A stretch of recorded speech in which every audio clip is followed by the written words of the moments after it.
गत 8 तारिख में ओडिशा लोकसेवा आयोग पक्षर ओडिशा सिविल सर्विस परीक्षा 2019 परीक्षाफल प्रकाश पाइथिला।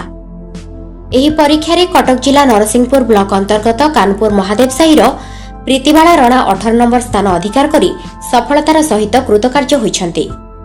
कानपुर महादेव साहिर शरद कुमार रणा एवं मनोरमा रणा एकमात्र कन्या प्रीतिबाला वर्तमान सचिवालय रे एएसओ बा सहकारी उपविभाग अधिकारी भावे कार्य करुछन्ति। ओडिशा सिविल सर्विस परीक्षा रे 18 नंबर स्थान अधिकार करी नरसिंहपुर ब्लॉक पई आनी दैछन्ति गौरव। प्रीतिबाला चाकरी करने सहित दैनिक 5 ରୁ 6 घंटा परिश्रम करती। बिना कौनसी कोचिंग रे एही सफलता पाइथिबा से प्रकाश करिसेंति। प्रीतिबाला 2010 मसीह 86% नंबर रखी मैट्रिक परीक्षा रे पास करथिबा बेले युक्त 2 रे शैलबाला महाविद्यालय रे 76% नंबर रखी पास करथिले।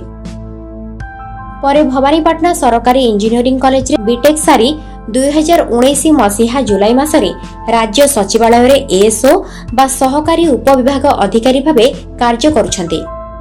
प्रीतिबालांको एही सफलता पई कानपुर समेत नरसिंहपुर ब्लॉक रे खुशीरा लहरी खेली जिबा सहित शुभेच्छार सो छुटिछि।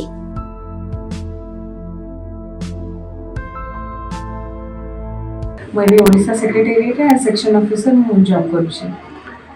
रिजल्ट अक्टोबर 8 रे बाहरला। रिजल्ट रे ना देखि कि बहुत खुशी लागिला कि मो परिश्रम रिजल्ट आसीला।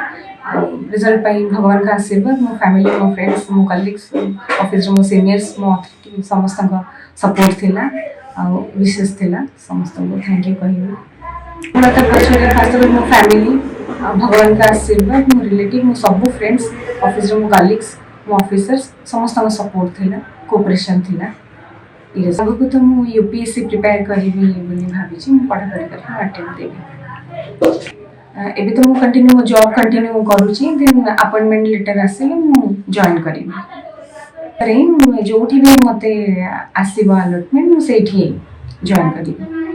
ओडिशा गवर्नमेंट रो पॉलिसी तो सब लोकाभिमुखी पीपल सेंट्रिक। तो मु चाहिबी कि समाज रो सब वर्ग रो लोक आम ओडिशा सरकार जहाँ भी सब स्कीम्स अच्छी सुविधा अच्छी तार लाभ नहीं पारत। मु से दिगरे काम करी।